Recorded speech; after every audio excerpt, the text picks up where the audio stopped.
Hi everyone, this is Pamela from bestfoodtrutter.blogspot.com and Happy New Year. I hope you guys have a very happy and very healthy new year. So with the new year comes more recipes that I'm going to try for the first time for you guys.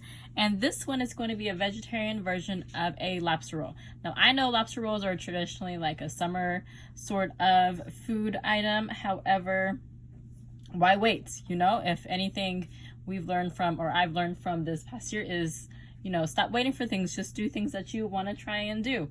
So we're going to attempt it with some oyster mushrooms and heart of palm. So if you want to see if I succeed or not, then please keep watching. So what's going to replace or mimic the lobster filling is Mini King Oyster mushrooms. I'm able to find a package of 200 grams at my local farmer's supermarket. I wash them first and then I cut them into chunks, basically the size of what I've seen lobster chunks to be. And then I'm going to set these aside. In a medium saucepan over medium-low heat, I'm going to pour in 1/4 cup of apple cider vinegar, 2 tablespoons of freshly squeezed lemon juice, 1/2 teaspoon of sugar, and 1/2 teaspoon of salt. As the mixture heats up, I'm going to stir with a wooden spoon, and I'm basically just looking for the sugar to dissolve. Now I'm going to pour in my cut Mini King Oyster mushrooms, and I'm going to stir so that all the mushrooms are coated in the apple cider vinegar mixture. And I'm going to turn the stove down onto simmer, and I'm going to set my timer for 10 minutes. While the mushrooms are simmering on low, I'm going to prep everything else. I washed and drained a can of hearts of palm. My hearts of palm came already pre-diced. Then I finally chopped up 1/2 of a yellow onion. The recipe I'm following actually calls for purple onion, but I feel like it's going to be too sharp of a flavor for my kids, and I really want them to try this recipe out. And I also minced up 4 cloves of garlic.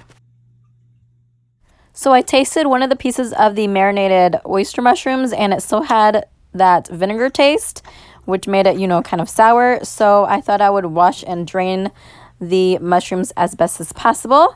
And then I added them into a large bowl with the hearts of palm, as well as the garlic and the onion.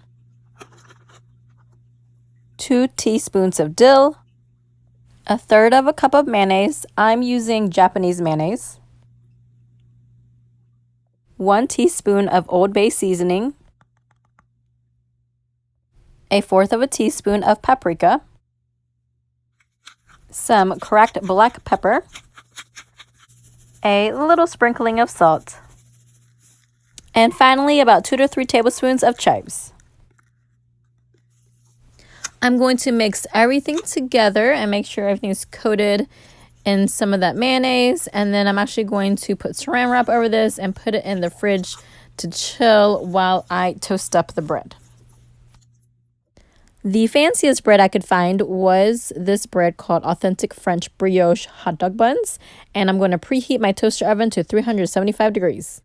Instead of butter, I'm going to use that same Japanese mayo in the filling, and I'm going to use a spoon to lightly spread that Japanese mayo inside and outside of the buns, and then I'm going to bake them on one side for 4 minutes and then turn them around and bake them for another 4 minutes.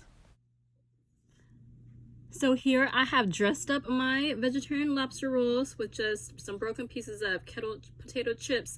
I just want a little bit of crunch since I'm not going to use lettuce. I don't really eat lettuce, but I'm assuming it's really for the freshness and crispness texture. So I just have some potato chips in there, and I really hope these work out and that they're good, because I would love for my kids to try this and eat more vegetables.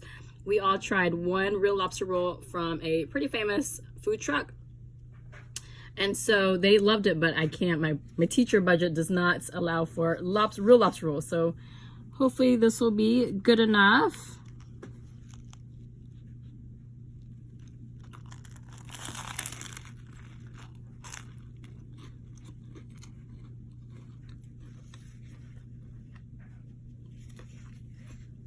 I can definitely see why the oyster mushrooms is used to kind of mimic the texture, the tender texture of lobster. It is very good. Obviously it's not going to be like a substitute per se for actual lobster meat, but it is really good. I probably should have skipped toasting the outside of the bun just so it's just a little bit softer. And I just bit into some garlic, so it's just a little bit strong, and I feel like it'd probably just be better if I had used garlic powder. But overall, it is a very good sandwich. So hopefully you guys will test this out and try it for yourselves. It's healthy, it's cheap, way cheaper than an actual lobster roll. And I hope you guys try this out. You can click on my down arrow description box for this recipe and other links. And if you haven't subscribed, please subscribe so you guys can watch my other food videos. And I will see you guys next time. Thank you guys. Bye.